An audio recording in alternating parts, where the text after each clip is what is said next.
썩 물러가거라. 내 곡식 한 톨이 너희 자식 한 명보다 더 귀하니라. 이 흉년에 곡식을 얼마나 쌓아두었는지 박영감집 쥐들만 살이 쪄서 뒤뚱뒤뚱 걸어 다닐 정도였지요.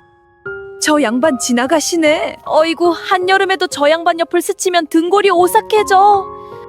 저 양반 그림자만 밟아도 발이 시리다는 소문이 있던걸. 정말이야?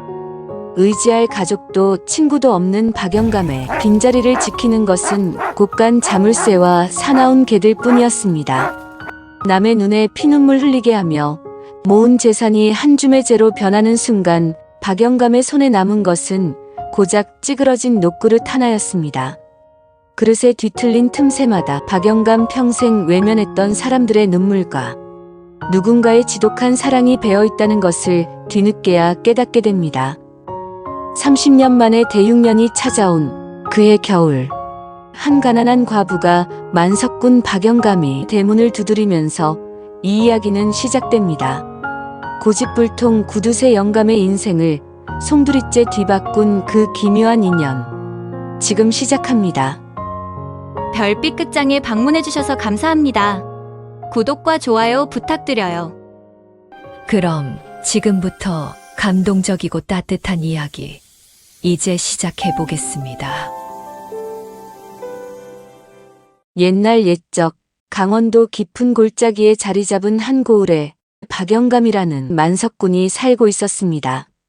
이 양반으로 말씀드릴 것 같으면 곳간에 곡식을 어찌나 쌓아두었는지 쥐들도 살이 쪄서 뒤뚱뒤뚱 걸어 다닐 정도였지요. 안방 깊숙한 곳에 숨겨둔 금고에는 금부치가 그득하였는데 박영감은 새벽달기 울기도 전에 일어나 그것들을 닦아대는 것이 하루 일과의 시작이었습니다. 허허, 이놈들아. 너희만 보면 내 마음이 봄볕처럼 따뜻해지는구나.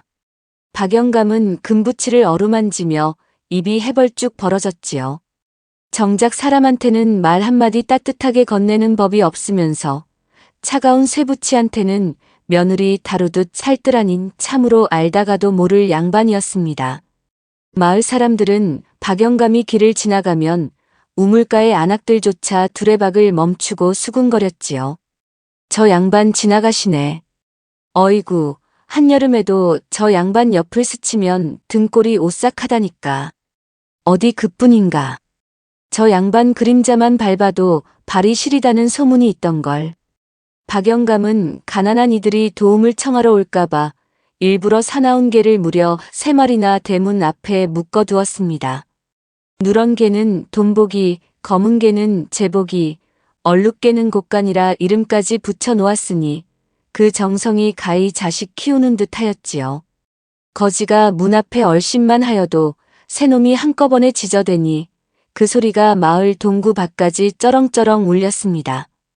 허허, 우리 돈보기 제보기 곡간이가 오늘도 밥값을 단단히 하는구나.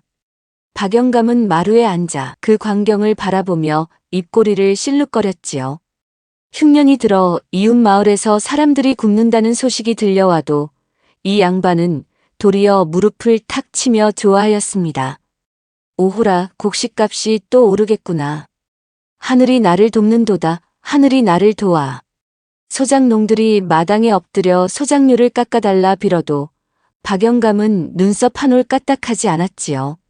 썩 물러가거라. 내 곡식 한 톨이 너희 자식 한 명보다 더 귀하니라. 이런 말을 어찌나 천연덕스럽게 내뱉는지 듣는 사람이 도리어 말문이 막힐 지경이었습니다. 박영감에게는 친구도 없고 의지할 가족도 없었지요. 일찍 세상을 떠난 아내의 빈자리는 자물쇠가 채워졌고 그 자물쇠 채우는 철컥 소리가 박영감의 자장가요 유일한 벗이었습니다. 끼니조차 식은 보리밥에 짠지 한 조각으로 때우니 마을 사람들은 입을 모아 한마디씩 하였지요. 저 양반 곳간에 쥐가 들어가면 도리어 살이 빠져서 나온다더라. 그러던 어느 늦가을 아침의 일이었습니다. 박영감의 집 대문을 누군가 부서질 듯 두드리는 소리가 울려 퍼졌지요. 머슴들이 뛰어나가 호통을 치며 쫓아내려 하자 문 밖에서 한 여인의 목소리가 또렷하게 들려왔습니다. 빌리러 온 게 아니오시다. 맡기러 왔으니 어르신께 여쭈어 주시오. 맡긴다는 말 한마디에 평소 거지를 호랑이보다 더 무서워하던 박영감의 귀가 번쩍 뜨였습니다. 박영감은 불이 나게 버선발로 마루를 내려서며 외쳤지요. 맡긴다고. 맡긴단 말이냐. 어서 그 사람을 들이거라. 어서. 박영감은 개똥 어멈을 서재로 들이고는 그녀가 품에 안고 있는 보따리를 흘끔거리며 바라보았습니다. 보따리에서 묵직한 기운이 느껴지자 박영감의 입가에는 슬며시 미소가 떠올랐지요. 이 양반의 머릿속에는 이미 온갖 상상이 펼쳐지고 있었습니다. 옳거니 저 보따리 묵직한 것 좀 보소. 금덩이가 들었나 은덩이가 들었나. 어쩌면 청자 한 점이 들었을지도 모르겠구나. 허허, 오늘 내 운이 트였도다. 박영감은 콧수염을 쓰다듬으며 짐짓 점잖은 척하였지만 눈동자만큼은 보따리에서 떨어질 줄을 몰랐지요. 어디 무엇을 맡기러 왔는지 한번 풀어보거라. 나도 5만 가지 보물을 다 보았으니 내 안목이 보통은 아니니라. 박영감은 헛기침을 두어 번 하며 거드름을 피웠습니다. 개똥 어멈은 무릎을 꿇고 앉아 보자기를 천천히 풀기 시작하였지요. 매듭이 하나씩 풀릴 때마다 박영감의 목은 거북이처럼 길게 늘어났고 콧구멍은 황소처럼 벌렁거렸습니다. 침이 꼴깍 넘어가는 소리까지 방 안에 울려 퍼졌지요. 그러나 마지막 매듭이 스르르 풀리고 그 안에 물건이 모습을 드러내는 순간 박영감의 얼굴이 잘 익은 홍시처럼 시뻘겋게 변하였습니다. 이게 뭐냔 말이다. 보자기 안에 들어있던 것은 다름이 아니라 찌그러지고 녹슬고 빛바랜 낡은 녹그릇 하나였습니다. 옆구리는 누가 망치로 두들겼는지 움푹 패어 있었고 표면에는 푸르댕댕한 녹이 슬어 있었지요. 도무지 어디 시장 모퉁이의 엿장수도 거들떠보지 않을 물건이었습니다. 박영감은 너무 기가 막혀 한참을 입만 뻐끔거리다가 겨우 호통을 쳤습니다. 내 인연. 나를 뭘로 보고 그런 망측한 짓을 한단 말이냐. 보따리가 묵직하기에 청자라도 들었나 했더니 청자는 무슨 청자, 거짓깡통이 들어있구나. 박영감의 호통에도 개똥 어멈은 흔들림 없이 머리를 조아렸습니다. 나으리, 노여움을 거두어 주시옵소서. 이 그릇은 저희 집안 대대로 내려온 목숨보다 귀한 갑오이옵니다. 갑오? 갑오라고 하였느냐? 허허, 내 평생 별의별 소리를 다 들어보았다만 이런 소뚜껑 동생을 갑오라 부르는 소리는 처음이로구나. 박영감은 발끝으로 그릇을 툭 건드렸습니다. 그릇이 마룻바닥을 또르르 구르며 챙하고 맑은 소리를 내었지요. 그런데 어인일인지 그 맑은 소리가 박영감의 귀에 오래도록 남아 가슴 한구석을 아릿하게 울리는 것이었습니다. 박영감은 그 묘한 느낌을 떨쳐내려는 듯 더 큰 소리로 호통을 쳤지요. 썩 가지고 나가거라. 내 곡간곡식은 이런 고철덩이를 담보로는 보리 한 톨도 내어줄 수 없느니라.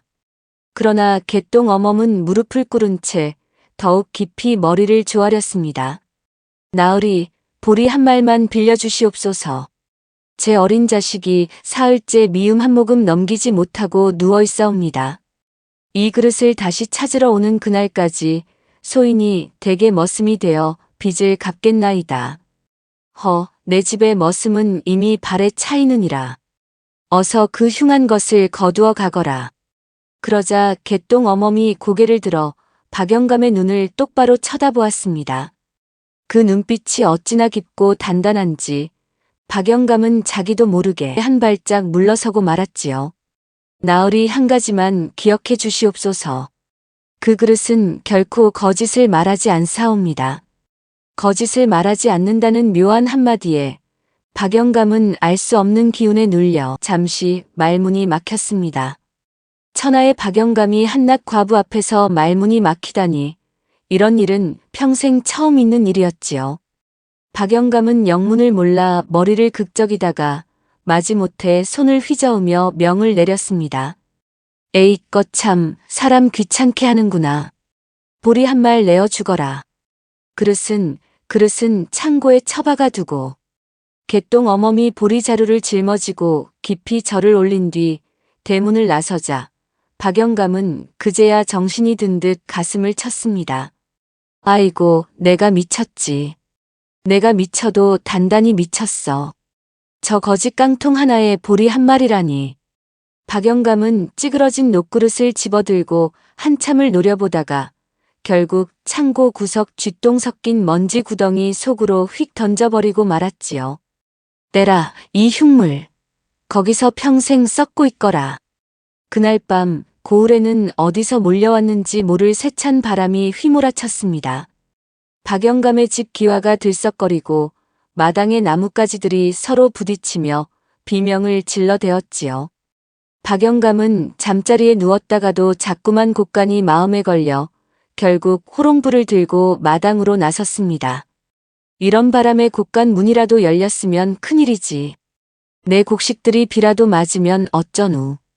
박영감이 곡간 자물쇠를 확인하고 돌아서려는 그때였습니다. 어디선가 챙하고 맑으면서도 슬픈 노쇠 부딪히는 소리가 고요한 마당에 울려 퍼졌지요. 그 소리가 어찌나 처량한지 박영감은 등골이 오싹하여 호롱불을 떨어뜨릴 뻔하였습니다. 누구냐? 도둑이냐? 박영감은 부랴부랴 몽둥이를 집어들고 소리가 난 창고 쪽으로 달려갔습니다. 자물쇠를 풀고 창고 문을 벌컥 여니 안에는 사람 그림자 하나 없었지요. 다만 낮에 던져둔 그 찌그러진 녹그릇만이 먼지 구덩이 속에 덩그러니 놓여있을 뿐이었습니다. 마침 창살 틈으로 바람 한 줄기가 들어와 그릇을 슬쩍 건드린 모양이었지요. 바람에 그릇이 울었구나. 내가 늙어가지고 별것에 다 놀라는구나. 박영감은 안도의 한숨을 내쉬려 하였으나 어찌된 일인지 그 소리가 귓가에서 떠나지 않았습니다. 마치 누군가 곡을 하는 듯한 가슴을 찌르르 울리는 소리였지요. 박영감은 한참을 그 그릇 앞에 우두커니 서 있다가 결국 그릇을 집어들고 방으로 돌아왔습니다. 이상한 일이로다. 어찌하여 내 손이 자꾸만 이 흉물을 향한단 말인가. 방 안에서 촛불을 켜고 그릇을 자세히 들여다보니 찌그러진 자국들이 예사롭지 않았습니다. 어떤 자국은 마치 사람의 손가락이 움켜쥔 듯 5개의 골을 이루고 있었고 어떤 자국은 주먹으로 후려친 듯 깊게 패어 있었지요. 박영감이 떨리는 손으로 주먹 자국 하나를 만져보았습니다. 그 순간 박영감의 머릿속에 옛 기억 하나가 번개처럼 스쳐 지나갔지요. 언젠가 늙은 소장농 하나가 빚을 못 갚는다고 마당에 엎드려 빌었을 때 박영감이 매를 들어 그 등을 후려쳤던 기억이었습니다. 노인은 끽 소리도 못 내고 쓰러져 한참을 일어나지 못하였지요. 박영감은 그 일을 까맣게 잊고 살았건만 어찌하여 이 그릇이 그 일을 떠올리게 한단 말입니까? 박영감은 손을 떨며 중얼거렸습니다. 기분 탓이렸다. 내가 요사이 잠을 설쳐 헛것이 보이는 게야. 박영감은 억지로 자리에 누워 눈을 감았지만 그 소리는 멈출 줄을 몰랐습니다. 때마침 후두둑 빗방울이 떨어지기 시작하였는데 처마에서 떨어진 낙숫물이 마침 그릇 위로 떨어지는 모양이었지요. 한 방울 한 방울이 그릇에 닿을 때마다 쨍 하는 소리가 울렸는데 그 소리가 마치 누군가 흐느끼는 소리처럼 들렸습니다. 아이고, 이놈의 그릇이 어찌 이리도 사람을 못살게 군단 말이냐. 박영감은 이불을 머리끝까지 뒤집어 썼지만 소리는 점점 더 또렷하게 들려왔습니다. 결국 박영감은 자리에서 벌떡 일어나 그릇을 들고 마루로 나갔지요. 빗속에 그릇을 내던지려 손을 들었으나 어찌된 일인지 손이 부들부들 떨리며 그릇을 놓지 못하였습니다. 네 이놈, 내가 도대체 무엇이기에 이 박영감의 손목을 잡는단 말이냐. 박영감은 결국 그릇을 가슴에 안은 채 밤을 꼬박 새우고 말았습니다. 달기 회를 칠 무렵 박영감의 눈은 퀭하게 들어가고 머리는 산발이 되어 있었지요. 그릇은 여전히 박영감의 무릎 위에 놓인 채 그를 가만히 응시하는 듯하였습니다. 박영감은 이 기괴한 그릇을 당장 우물에라도 내다 버리리라 마음먹었지만 막상 손에 쥐고 마당으로 나서니 또다시 발걸음이 천근같이 무거워지는 것이었습니다. 이놈의 그릇이 사람을 홀려도 단단히 홀렸구나. 창고에서 들린 괴이한 소리에 한숨도 자지 못한 박영감은 아침부터 기분이 영 뒤숭숭하였습니다. 머슴들이 차려내온 아침상도 거들떠보지 않고 마루에 앉아 멍하니 마당만 바라보았지요. 그릇을 우물에 던지려다 못 던지고 도랑에 버리려다 못 버린 박영감은 결국 그것을 방 안 한구석에 놓아두고 나온 참이었습니다. 그때 마침 대문 밖에서 청아한 목탁소리와 함께한 노승의 음성이 들려왔습니다. 나무 아미탑을 관세음보살 시주하실 분 안 계시오니까. 평소에 박영감 같았으면 머슴을 시켜 소금을 한 바가지 뿌려 쫓아냈을 것입니다. 그러나 어젯밤 일이 마음에 걸린 탓인지 박영감은 자기도 모르게 마루에서 일어나 대문 쪽으로 발길을 옮겼지요. 그러다 정신을 차린 박영감은 짐짓 호통을 쳤습니다. 이보시오 스님, 이 댁에는 시주할 쌀 한 톨도 없으니 썩 다른 데로 가시오. 노승은 허허 웃으며 고개를 끄덕이고는 발길을 돌리려 하였습니다. 그런데 그가 대문 틈으로 박영감의 집안을 슬쩍 들여다보더니 갑자기 우뚝 멈춰 서는 것이었지요. 노승의 얼굴에서 웃음기가 사라지고 두 눈썹이 가운데로 깊게 모였습니다. 쯧쯧, 참으로 안타까운 일이로다. 일이 좋은 집안에 어찌하여 이리도 시퍼런 원기가 가득 차 있단 말인가. 원기라는 두 글자에 박영감은 가슴이 철렁 내려앉았습니다. 평생 이런 말을 들어본 적이 없는 박영감이었지요. 그는 불이 나게 대문 밖으로 뛰어나가 노승의 옷자락을 잡았습니다. 스님, 방금 무엇라 하셨소? 우리 집안에 무엇이 있단 말이오? 노승은 박영감의 얼굴을 한참 동안 뚫어지게 바라보았습니다. 그 눈빛이 어찌나 깊은지 박영감은 자신의 속내가 모조리 들여다 보이는 것만 같아 등에 식은땀이 흘렀지요. 노승은 천천히 손가락을 들어 안채가 아닌 어둑한 창고 쪽을 가리켰습니다. 저곳에 찌그러지고 상처 입은 물건 하나가 밤새도록 울고 있구려. 그것이 이 집의 기운을 짓누르고 있소이다. 박영감은 소름이 쫙 돋아 자기도 모르게 한 발짝 물러섰습니다. 어젯밤 자기를 그토록 괴롭히던 그 소리, 그 그릇의 모습이 머릿속에 선연히 떠올랐기 때문이지요. 노승은 박영감이 묻기도 전에 혼잣말처럼 천천히 입을 열었습니다. 그 찌그러진 틈마다 여인들의 한과 사랑이 깊이 배어 있구려. 한 자국 한 자국이 모두 사연이로다. 스님, 그것이 무슨 말씀이시오? 부디 이 어리석은 늙은이에게 일러주시오. 박영감의 목소리는 평생 누구에게도 내어본 적 없는 간절함으로 떨리고 있었습니다. 노승은 잠시 눈을 감고 염주를 헤아리더니 깊은 한숨과 함께 말을 이었지요. 한이라는 것이 무엇인 줄 아시오. 누군가의 가슴에 못이 되어 박히면 그 자리에서 시퍼런 독이 자라난다오. 허나 그 독을 잘 풀어내면 죽어가는 사람도 살리는 명약이 되는 법이지요. 한과 사랑은 본디 한 뿌리에서 나온 두 가지라오. 박영감은 멍한 얼굴로 노승의 말을 듣고 있었습니다. 평생 곡식과 돈만 헤아리며 살아온 박영감의 머리로는 도무지 이해할 수 없는 말이었지요. 그러나 어찌된 일인지 가슴 한구석은 자꾸만 묵직하게 가라앉았습니다. 노승은 발길을 돌리며 마지막으로 한마디를 남겼습니다. 그 그릇을 중히 여기시오.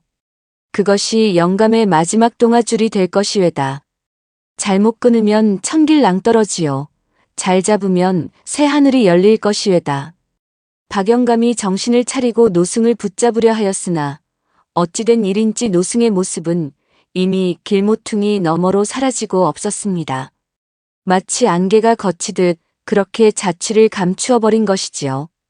박영감은 한참을 그 자리에 우두커니 서 있다가 무엇에 홀린 사람처럼 창고를 향해 걸음을 옮겼습니다. 창고 문을 열고 그 찌그러진 녹그릇을 다시 손에 쥐었을 때 박영감의 손길은 어제와는 사뭇 달랐지요.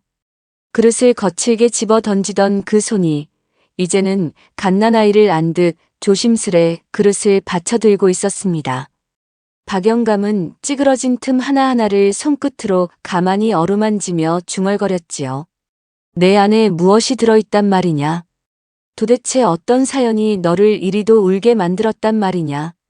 노승이 안개처럼 사라진 후 박영감은 무엇에 홀린 사람처럼 방으로 들어와 녹그릇을 등잔 밑에 가만히 내려놓았습니다. 등잔의 노란 불빛이 그릇 표면에 어른거리며 푸른 녹과 검은 때를 더욱 선명하게 비추어 주었지요. 박영감은 한참 동안 그릇을 응시하다가 스님이 남긴 말을 거듭 곱씹었습니다. 한과 사랑이 한 뿌리에서 나온 두 가지라. 박영감은 그릇의 거친 표면을 손끝으로 더듬어 보았습니다. 찌그러진 자국 하나가 유독 깊었지요. 마치 누군가 절벽에서 떨어지지 않으려 마지막 힘을 다해 매달렸던 손자국 같았습니다. 박영감은 자신도 모르게 한숨을 내쉬었지요. 내 평생 금붙이만 닦았지 이런 고철은 닦아본 적이 없거늘. 박영감은 머슴을 부르려다 멈칫하였습니다. 어찌된 일인지 이 일만큼은 자신의 손으로 직접 하고 싶었지요. 박영감은 슬그머니 일어나 부엌으로 가서 마른 무명수건과 잿물 한 종지를 가져왔습니다. 평생 쌀 한 톨 직접 씻어본 적 없는 손이라 그런지 수건을 쥐는 것조차 어색하기만 하였지요. 박영감은 떨리는 손으로 그릇의 때를 살살 문지르기 시작하였습니다. 처음에는 검은 때만 묻어나오더니 점점 그릇 깊은 곳에 잠들어 있던 본래의 빛깔이 살아나기 시작하였지요. 노쇠 특유의 은은한 황금빛이 등잔불을 받아 따스하게 반짝였습니다. 그 빛 속에 박영감 자신의 얼굴이 일그러진 채 비치었지요. 그런데 그 얼굴이 어찌나 늙고 초라한지 박영감은 저도 모르게 손길을 멈추고 말았습니다. 깊게 패인 주름, 메마른 입술, 그리고 무엇보다도 사람을 노려보는 듯한 그 차가운 눈빛이 그릇 속에 그대로 들어있었지요. 이게 정녕 내 얼굴이란 말인가. 박영감은 평생 처음으로 자신의 얼굴을 똑바로 보았습니다. 비단옷을 걸치고 만석군 소리를 들으며 살아왔건만 그 얼굴에는 따스한 기운이라고는 한 점도 남아있지 않았지요. 박영감의 손이 부르르 떨렸습니다. 나는 도대체 무엇을 위해 그토록 곡간을 채워왔단 말인가. 사람들이 굶어 죽어갈 때 나는 곡식값이 오른다고 좋아하지 않았던가. 박영감은 닦아도 지워지지 않는 그 깊은 찌그러진 틈을 다시금 들여다보았습니다. 그것이 마치 자신의 뒤틀린 인생 같다는 생각이 들었지요. 누군가의 가슴을 후벼 판 만큼 자신의 영혼에도 같은 자국이 깊이 패어 있었던 것입니다. 밤이 점점 깊어갈수록 박영감의 눈시울이 붉어졌습니다. 평생 흘려본 적 없는 눈물이 두 눈에 그렁그렁 맺혔지요. 박영감은 차마 그 눈물을 흘리지 못하고 그릇만 더욱 정성껏 문질러 대었습니다. 그러자 그릇 바닥에서 무엇인가 희미한 글자 같은 것이 어렴풋이 떠오르기 시작하였지요. 그러나 아직은 두꺼운 때에 가려 무슨 글자인지 알아볼 수가 없었습니다. 여기 무엇이 새겨져 있구나. 어디 보자. 이게 무슨 글자란 말인가. 박영감은 오기가 생겨 밤이 깊도록 그릇을 문지르고 또 문질렀습니다. 손바닥에 물집이 잡히고 어깨가 결려왔지만 도무지 멈출 수가 없었지요. 평생 곡간 열쇠를 닦으며 느꼈던 차가운 만족감과는 전혀 다른 따뜻하고 묘한 떨림이 가슴 깊은 곳에서 차오르고 있었습니다. 새벽달기 울 무렵 마침내 그릇은 새 것처럼 환하게 빛나기 시작하였습니다. 방 안가득 따스한 온기가 감돌았는데 그것은 등잔불의 온기도 아니요 화로의 온기도 아니었지요. 박영감은 자신의 가슴 안쪽에서 차오르는 그 묘한 온기에 한참을 어리둥절해 하였습니다. 이 따뜻한 것이 도대체 어디서 흘러나온단 말인가. 박영감은 빛나는 그릇을 두 손으로 가만히 받쳐들고 가슴에 꼭 품었습니다. 그릇의 차가운 노쇠가 박영감의 가슴에 닿자 어찌된 일인지 도리어 가슴 안쪽이 더욱 뜨겁게 데워지는 듯 하였지요. 박영감은 그릇을 품에 안은 채 자리에 누웠습니다. 그리고 평생 단 한 번도 느껴본 적 없는 깊고도 평온한 잠 속으로 빠져들었습니다. 밤새도록 박영감의 입가에는 아주 옅은 미소가 걸려 있었지요. 마치 어머니 품에 안긴 갓난아이의 미소처럼 그렇게 천진한 미소가 만석군 박영감의 메마른 얼굴 위에 살며시 피어났습니다. 이튿날 아침, 박영감은 평소보다 늦게 자리에서 일어났습니다. 그동안은 새벽달기 울기도 전에 일어나 금부치부터 닦던 박영감이건만 이날만은 해가 마당 한가운데까지 들어올 때까지 단잠을 자고 있었지요. 머슴들은 영문을 몰라 마루 끝에서 서로 얼굴만 쳐다보고 있었습니다. 주인 어른께서 오늘은 어디 편찮으신 게 아닐까. 그러게 말이야. 평생 저 양반이 늦잠 자는 꼴은 처음 보네. 박영감은 자리에서 일어나자마자 가장 먼저 그릇부터 살펴보았습니다. 간밤에 빛나던 그 따스한 광채는 어디로 갔는지 그릇은 다시 본래의 누런빛으로 가만히 자리를 지키고 있었지요. 다만 어제와 다른 점이 있다면 그 그릇을 바라보는 박영감의 눈빛이었습니다. 어제까지만 해도 흉물스레 노려보던 그 눈빛이 이제는 손녀딸 어루만지듯 따스하게 변해 있었지요. 박영감은 머슴 가운데 가장 발이 빠른 돌쇠를 불러들였습니다. 돌쇠야, 너 어제 보리 한 말 가져간 그 과부 말이다. 그 집에 한번 가서 형편이 어떠한지 슬쩍 보고 오너라. 돌쇠는 어리둥절한 얼굴로 주인을 바라보았습니다. 평소에 박영감 같았으면 빌려준 돈이나 곡식이 잘 돌아오는지 살피러 보냈을 텐데 이날은 어쩐지 분위기가 달랐기 때문이지요. 돌쇠는 군말 없이 마을로 내려갔다가 1시경쯤 지나 헐레벌떡 돌아왔습니다. 주인 어른 가보고 왔습니다. 그런데 참으로 이상한 일이 있어서요. 이상한 일이라니 어서 말해보거라. 그 개똥 어멈이 빌려간 보리를 글쎄 자기 자식 입에는 한 술도 넣지 않고 이웃 노인들에게 죽을 쑤어 나눠줬다 합니다. 박영감은 그 말을 듣고 펄쩍 뛰며 호통을 쳤습니다. 이 망령된 사람을 보았나. 제 자식 먹일 것도 없는 처지에 무슨 미친 짓이란 말이냐. 그러나 돌쇠는 머리를 극적이며 말을 이어갔지요. 그런데 더 이상한 것은요. 그다 쓰러져가는 초가집에서 웃음소리가 끊이지 않는다는 것입니다. 마을 노인들이 모두 그 댁에 모여 앉아 죽 한 그릇씩 나눠 먹으면서 두런두런 이야기꽃을 피우고 있더이다. 박영감은 돌쇠의 말이 도무지 믿기지 않았습니다.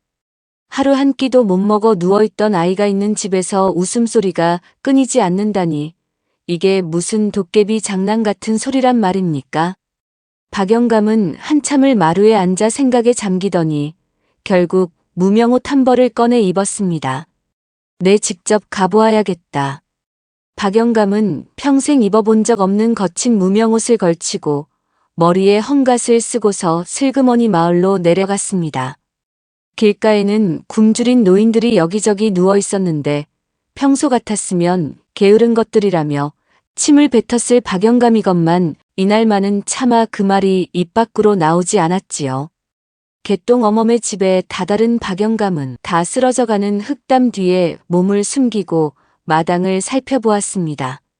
마당에는 개똥 어멈이 어린 아들과 마주 앉아 맹물 한 사발을 사이좋게 나눠 마시고 있었지요. 아이는 배가 고파 울 법도 한데 도리어 어미를 올려다보며 환하게 웃고 있었습니다. 어머니, 우리 그릇이 우리를 지켜주고 있는 거지요. 개똥 어멈은 아이를 가만히 끌어안으며 따스한 목소리로 답하였습니다. 그럼 그 그릇은 지금 우리 마을에서 가장 귀하신 어른의 온기를 담고 있단다. 그러니 우리 똥아, 조금만 더 참아보자꾸나. 흙담 너머에서 그 소리를 들은 박영감의 가슴에 뜨거운 불덩어리가 치밀어 올랐습니다. 자신은 그 그릇을 거지 깡통이라 부르며 발로 차 던졌건만 개똥 어멈은 자신을 귀하신 어른이라 부르며 자식에게까지 그렇게 가르치고 있었던 것이지요. 박영감은 부끄러움에 얼굴이 화끈거려 더 이상 그 자리에 서 있을 수가 없었습니다. 자신이 걸친 이 무명옷조차 갑자기 거추장스럽게 느껴졌지요. 박영감은 황급히 발길을 돌려 집을 향해 걸음을 옮겼습니다. 돌아오는 길, 박영감의 품속에 숨겨온 녹그릇이 묵직하게 가슴을 짓눌렀습니다. 그 무게는 그릇의 무게가 아니라 박영감이 평생 쌓아온 죄의 무게 같았지요. 박영감은 집에 돌아오자마자 곡간이 아니라 부엌으로 향하였습니다. 그리고 평생 처음으로 만석군 박영감의 손이 떨리는 손길로 쌀통에서 쌀을 한 바가지 직접 퍼 올리고 있었지요. 박영감은 부엌 한가운데 우두커니 서서 한 바가지 가득 퍼놓은 쌀을 내려다보았습니다. 평생 곡식 장부에 숫자로만 적혀있던 쌀이 이렇게 가까이서 보니 한 알 한 알이 마치 보석 같았지요. 박영감은 떨리는 손으로 솥에 쌀을 안치고 물을 부었습니다. 그러나 평생 부엌일이라고는 해본 적이 없는 손이라 도무지 쌀과 물의 양이 맞는지 가늠이 되지 않았지요. 이놈의 물이 너무 많은가 적은가. 곡간 채우는 것보다 솥 한 번 안치기가 더 어렵구나. 박영감은 부직갱이를 들고 아궁이 앞에 쪼그려 앉아 불을 지피기 시작하였습니다. 처음에는 불이 잘 붙지 않아 부직갱이로 입김을 후후 불어댔는데 그러는 사이 매캐한 연기가 부엌 가득 자욱하게 퍼져 박영감의 눈을 따끔따끔 찔러댔지요. 박영감의 눈에서 눈물이 주르륵 흘러내렸습니다. 그것이 연기 때문인지 다른 이유 때문인지는 박영감 자신도 알 수 없었지요. 이것 봐라. 내가 평생 흘려본 적 없는 눈물을 솥단지 앞에서 다 흘리는구나. 부엌이 시끌벅적하자 머슴들이 무슨 일인가 하여 우르르 달려왔습니다. 그러나 박영감은 손을 휘저어 그들을 모두 물러나게 하였지요. 썩 물러가거라. 오늘만큼은 내 손으로 직접 해야 할 일이 있느니라. 이윽고 솥뚜껑이 들썩이고 하얀 김이 모락모락 피어오르자 부엌 안에는 구수한 밤 내음이 가득 퍼졌습니다. 박영감은 솥뚜껑을 열고 환하게 빛나는 흰밥을 들여다보며 처음으로 자신이 일군 것에 흐뭇한 미소를 지었지요. 그는 어제 밤새 닦아두었던 그 찌그러진 녹그릇을 가져왔습니다. 그릇은 부엌의 등잔불 아래서도 고운 황금빛으로 반짝이고 있었지요. 박영감은 정성을 다해 고슬고슬한 밥을 그릇에 퍼담았습니다. 평소 자신이 먹는 밥보다 훨씬 많은 양이었지요. 김이 모락모락 나는 그릇을 두 손으로 받쳐들자 그 따스한 온기가 박영감의 손바닥을 타고 가슴 깊은 곳까지 흘러들어왔습니다. 박영감은 그릇을 보자기에 정성껏 싸서 품에 안고 다시 개똥 어멈의 집으로 향하였습니다. 동구박 까치들이 박영감을 보고 깍깍 짖어대었지요. 평생 인색하기로 소문난 박영감의 품에서 따끈한 밥 내음이 풍겨나오니 영물인 까치들마저 놀란 모양이었습니다. 개똥 어멈의 초가집 문 앞에 도착한 박영감은 차마 안으로 들어서지 못하였습니다. 평생 거지를 호통쳐 쫓아내던 그 발이 이제는 한 발짝도 떼어지지 않는 것이었지요. 박영감은 살인문 앞에서 한참을 서성였습니다. 내가 무슨 면목으로 저 안에 들어선단 말인가. 어제까지 그 그릇을 발로 차 던지던 내가 아니던가. 박영감이 그렇게 망설이고 있을 때였습니다. 방 안에서 어린아이의 콜록거리는 기침소리가 조그맣게 들려왔지요. 그 가녀린 기침소리에 박영감은 정신이 번쩍 들었습니다. 박영감은 고개를 한번 크게 흔들고는 결심한 듯 살인문을 두드렸지요. 이리 오너라, 안에 사람 있느냐. 문이 열리고 개똥 어멈이 마당으로 나왔습니다. 무명옷을 걸친 박영감을 알아본 순간 개똥 어멈은 깜짝 놀라 그 자리에 그대로 엎드렸지요. 아이고 나으리, 어찌 이 누추한 곳까지 친히 걸음을 하셨나이까. 박영감은 차마 개똥 어멈의 얼굴을 똑바로 보지 못하고 말없이 보자기를 풀었습니다. 그리고 김이 모락모락 나는 녹그릇을 그녀 앞에 가만히 내려놓았지요. 이것을 자네 아이에게 먹이거라. 어제 자네가 맡긴 그 그릇이 밤새도록 어찌나 울어대던지 밥을 달라고 보채는 듯하여 가져왔느니라. 박영감의 말투는 여전히 퉁명스러웠지만 그 음성에는 어제까지 들을 수 없었던 떨림이 묻어 있었습니다. 개똥 어멈은 고개를 들어 박영감을 올려다보았지요. 박영감의 두 눈가에 맑은 이슬이 그렁그렁 맺혀 있는 것을 개똥 어멈은 똑똑히 보았습니다. 나으리, 이 은혜를 어찌 다 갚으리까. 개똥 어멈이 두 손으로 그릇을 받아들며 흐느끼자 박영감은 그 모습을 차마 더 보지 못하고 도망치듯 발길을 돌렸습니다. 집으로 돌아가는 박영감의 발걸음이 어찌된 일인지 솜털처럼 가벼웠지요. 마치 구름 위를 걷는 듯한 그 묘한 기분에 박영감은 자기도 모르게 허허하고 웃음이 새어나왔습니다. 박영감은 그제야 깨달았지요. 곡간 가득 곡식을 채울 때보다 작은 그릇 하나를 채워 누군가에게 건네줄 때 가슴 안쪽이 더 뜨겁게 떨린다는 사실을 말입니다. 그날 밤 박영감은 평생 손에서 놓지 않던 곡식 장부 대신 마루에 누워 밤하늘의 별을 헤아렸습니다. 별 하나하나가 어찌나 곱고 따스하게 반짝이는지 박영감은 그 별을 바라보며 옅게 웃고 또 웃었지요. 마을의 기근은 날이 갈수록 깊어갔습니다. 들판에는 메마른 흙먼지만 풀풀 날렸고 길가에는 굶주려 쓰러진 노인들이 하루가 다르게 늘어갔지요. 박영감은 그 광경을 더 이상 두고 볼 수가 없었습니다. 마음을 굳힌 박영감은 마당의 머슴들을 불러 모았지요. 오늘부터 저 사나운 개 3마리를 모두 풀어주거라. 그리고 곡간의 빗장을 부수어 곡식을 푸는 것이다. 머슴들은 자신들의 귀를 의심하며 서로 얼굴만 쳐다보았습니다. 그러나 박영감의 눈빛이 어찌나 단호한지 누구도 감히 토를 달지 못하였지요. 곡간의 빗장이 부서지고 첫 죽이 끓기 시작하자 마을 사람들이 바가지를 들고 줄지어 모여들었습니다. 박영감은 그 찌그러진 녹그릇을 국자 삼아 사람들의 그릇에 따끈한 죽을 한 그릇씩 정성껏 퍼 담아 주었지요. 어서들 드시오. 그동안 내가 너무 모진 노릇을 하였소. 배불리 죽을 먹은 노인들은 박영감의 손을 부여잡고 고마움의 눈물을 흘렸습니다. 그들의 거친 손과 박영감의 손이 한데 맞잡힌 그 광경은 평생 차가운 쇠붙이만 쥐고 살던 박영감에게 그 무엇과도 바꿀 수 없는 따스한 보물 같았지요. 해가 서산으로 기울 무렵에야 마지막 죽 한 그릇까지 모두 퍼주고 사람들은 만족스러운 얼굴로 각자의 집으로 흩어졌습니다. 그런데 호사다마라 하였던가요? 그날의 일이 입소문을 타고 십리밖까지 퍼져나갔으니 그 소식이 고을 외곽에 사는 박영감의 먼 친척 조카들의 귀에까지 들어가고 만 것이었지요. 박영감의 큰 조카 칠갑이는 그동안 박영감의 재산을 호시탐탐 노리고 있던 자였습니다.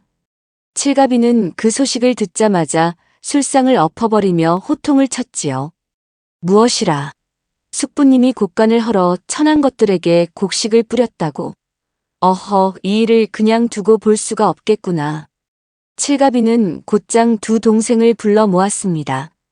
세 형제는 들끓는 속을 진정시키지 못한 채 횃불을 들고 박영감의 집으로 달려갔지요.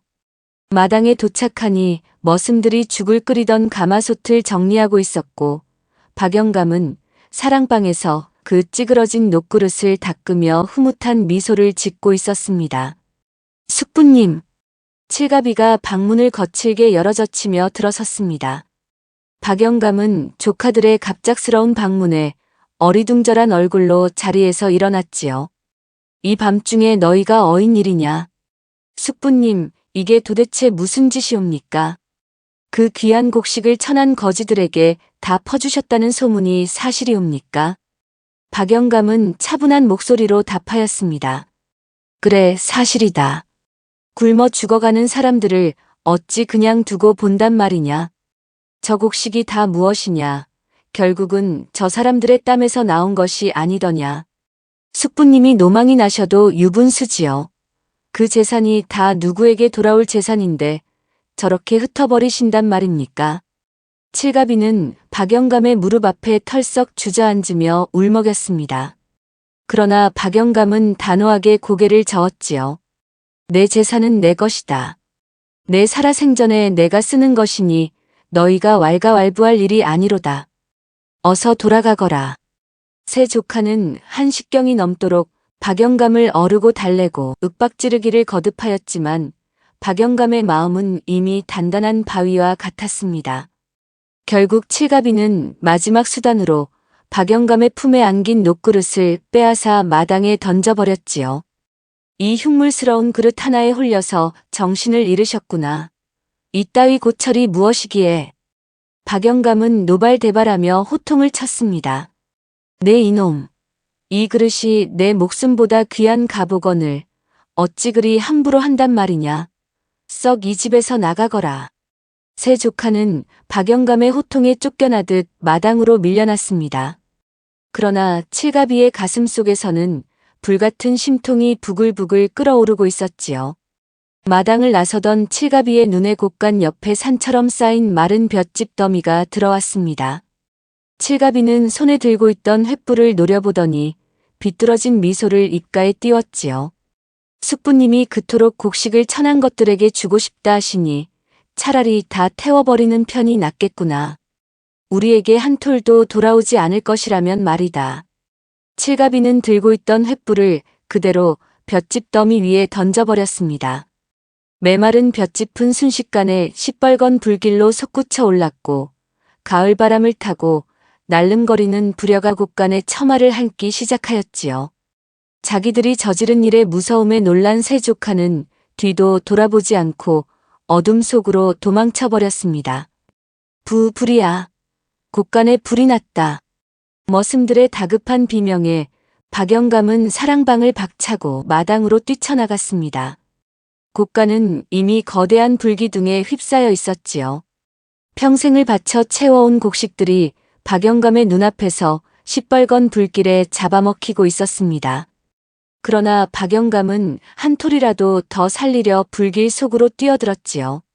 한 자루라도, 저 굶주린 사람들에게 한 자루라도 더 먹여야 한다. 박영감은 곡식 자루를 마당으로 던지고 또 던졌습니다.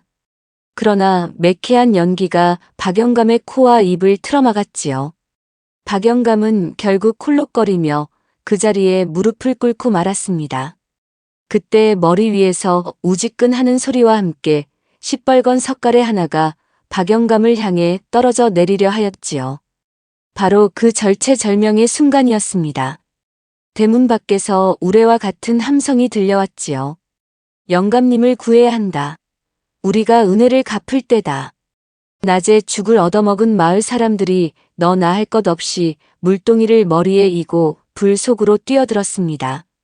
누군가는 박영감을 등에 들쳐 업고 나왔고 또 누군가는 박영감의 품에서 떨어진 그 찌그러진 녹그릇을 두 손으로 꼭 그뤄쥐고 따라 나왔지요. 마당에 무사히 끌려 나온 박영감의 눈에서는 굵은 눈물이 주르륵 흘러내렸습니다. 곳간은 잿더미로 변하였고 안채마저 반쯤 무너졌으나 박영감의 거칠고 그을린 두 손은 백성들의 손을 부여잡고 떨리고 있었지요. 내 재산은 모두 잿더미가 되었으나 이리 귀한 사람을 얻었으니 내 이제야 진짜 만석군이 되었구나. 마을 사람들이 검게 그을린 녹그릇을 우물물로 정성껏 닦아 박영감의 품에 다시 안겨주었습니다. 박영감은 그 그릇을 가슴에 품고 한참을 흐느끼며 울었지요. 잿더미 위에서 비로소 진정한 인연의 꽃이 피어난 것이었습니다. 화재가 휩쓸고 간 다음 날 아침, 박영감의 집 마당에는 검은 잿더미와 매캐한 연기 냄새만이 자욱하게 남아 있었습니다. 평생을 바쳐 쌓아 올린 곳간이 한 줌의 재로 변해버렸건만 박영감의 얼굴에는 어찌된 일인지 깊은 평온이 깃들어 있었지요. 박영감은 그을린 마당 한가운데 멍석을 깔고 앉아 우물물로 깨끗이 닦아낸 그 찌그러진 녹그릇을 무릎 위에 가만히 올려두었습니다. 박영감은 그 자리로 개똥 어멈을 정중히 모셔오라 일렀습니다. 머슴이 한 걸음에 달려가 개똥 어멈을 모셔왔지요. 화재 소식을 듣고 한 걸음에 달려와 마당에 들어선 개똥 어멈은 잿더미 한가운데 앉아있는 박영감을 보고 그 자리에 풀썩 주저앉아 흐느끼기 시작하였습니다. 나으리, 어찌 이런 일이 일어났단 말이옵니까? 다 소인의 그릇 때문이옵니다. 소인이 진작에 찾아갔어야 하였거늘. 아니로다, 아니로다. 자네가 이 그릇을 내게 맡기지 않았더라면 나는 지금쯤 잿더미와 함께 한 줌의 재가 되어 사라졌을 것이로다. 박영감은 두 손으로 그 찌그러진 녹그릇을 받쳐들어 개똥 어멈에게 정중히 내밀었습니다. 그릇은 처음 받았을 때보다 도리어 더 눈부시게 빛나고 있었지요. 박영감의 눈가에는 굵은 눈물이 그렁그렁 맺혀 있었습니다. 이 그릇 덕분에 내 늙은 목숨이 살아났네. 자네 집안의 이 가보는 천금을 주고도 살 수 없는 보배일세. 이제 본디 주인에게 정중히 돌려주노라. 개똥 어멈은 그릇을 받아들고 한참을 어루만지더니 박영감의 얼굴을 가만히 올려다보았습니다. 그녀의 눈빛은 처음 박영감을 찾아왔던 그날처럼 깊고도 단단하였지요. 어르신, 이 그릇 바닥을 한번 들여다보시옵소서. 무엇이 보이시옵니까? 박영감이 그릇을 받아들고 바닥을 자세히 들여다보니 어찌된 일인지 어제까지 어렴풋이만 보이던 글자가 오늘은 또렷이 떠올라 있었지요. 검은 때가 모두 벗겨지고 노쇠의 황금빛이 살아나면서 그 안에 새겨진 네 글자가 환하게 빛을 내고 있었습니다. 대인춘풍이라. 사람을 대할 때는 봄바람처럼 따스하게 하라는 뜻이옵니다.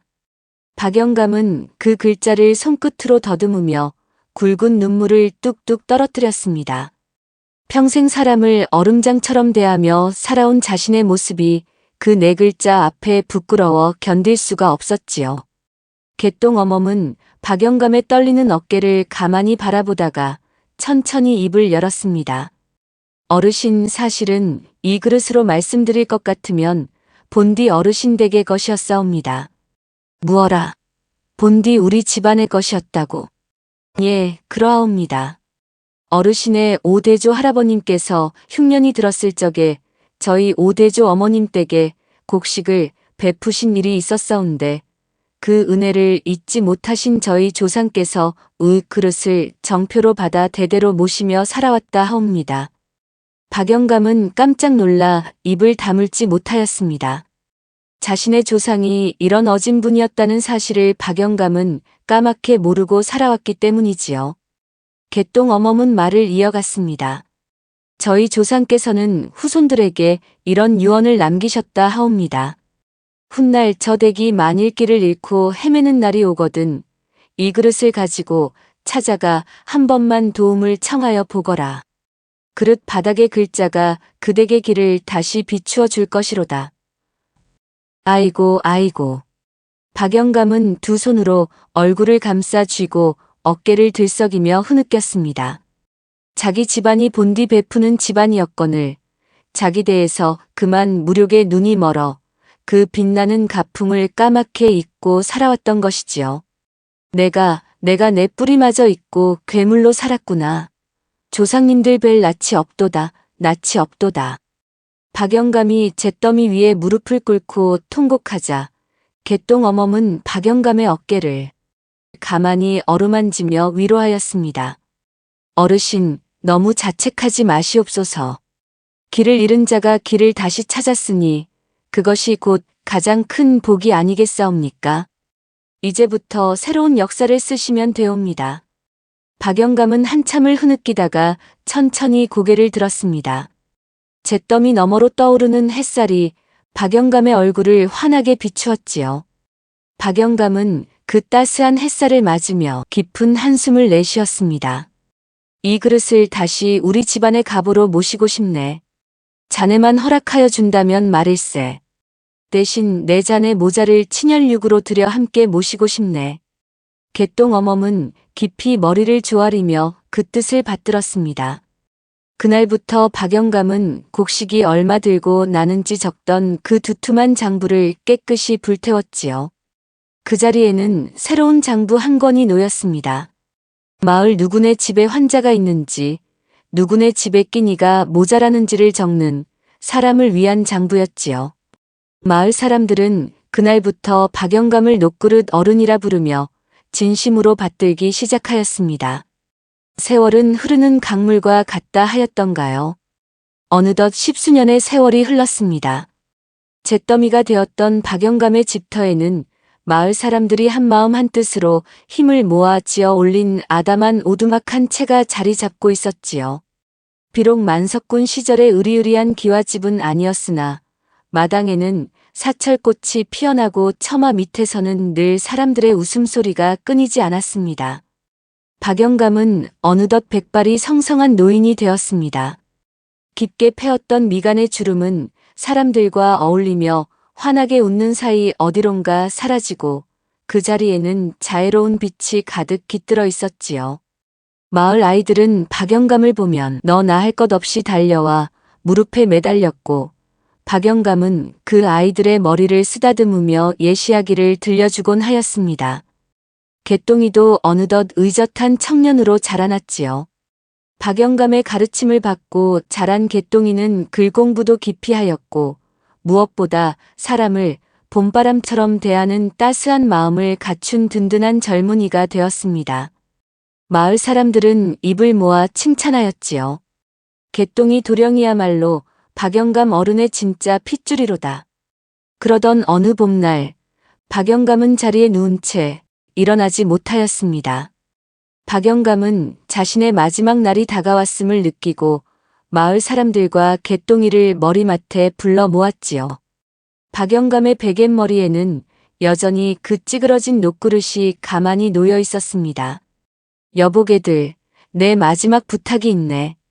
박영감의 음성은 가늘었지만 또렷하였습니다.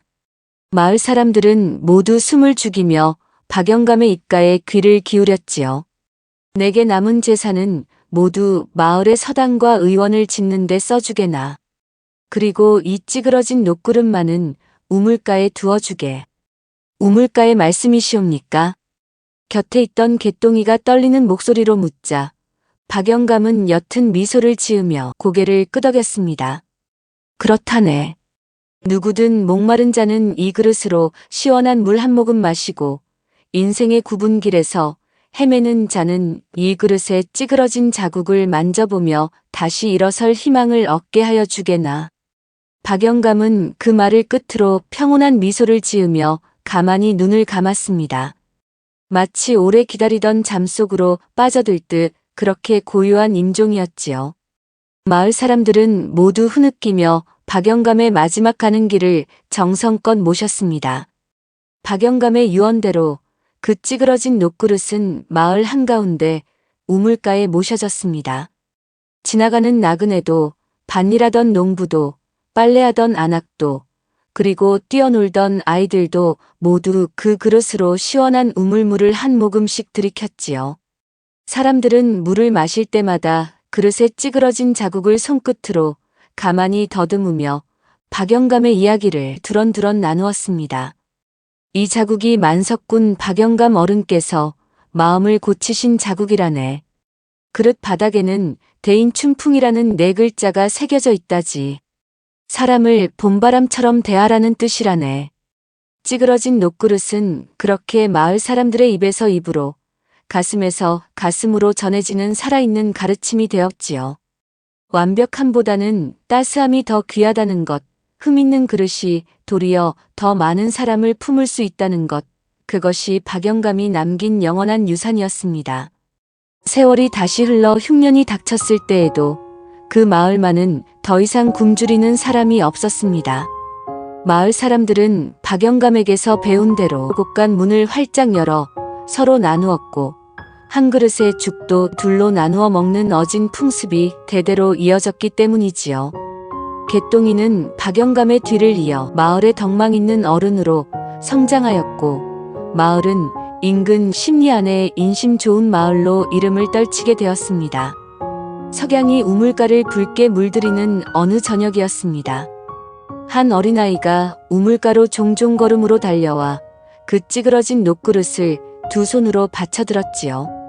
아이는 시원한 우물물을 한 그릇 가득 길어 올려 꿀꺽꿀꺽 들이켜고는 입가에 흐른 물방울을 손등으로 닦으며 환하게 웃었습니다. 그릇에 비친 노을빛이 아이의 작은 얼굴 위에 따스하게 어른거렸지요. 여러분, 인생의 주름과 상처는 부끄러운 것이 아니옵니다. 그것은 누군가를 깊이 품어준 사랑의 흔적이요. 누군가의 눈물을 닦아준 손길의 자국이지요. 우리 모두의 가슴 어딘가에 자리 잡은 그 찌그러진 자국도 누군가에게는 천금보다 귀한 보물이 될 수 있다는 사실을 잊지 마시옵소서. 사람을 대할 때는 봄바람처럼 그것이 박영감 어른께서 우리에게 남기신 마지막 가르침이옵니다. 다음 영상을 빠르게 만나보시려면 좋아요와 구독을 눌러주세요. 그럼 더 재미있는 영상으로 찾아뵙겠습니다. 모두 행복한 하루 보내세요.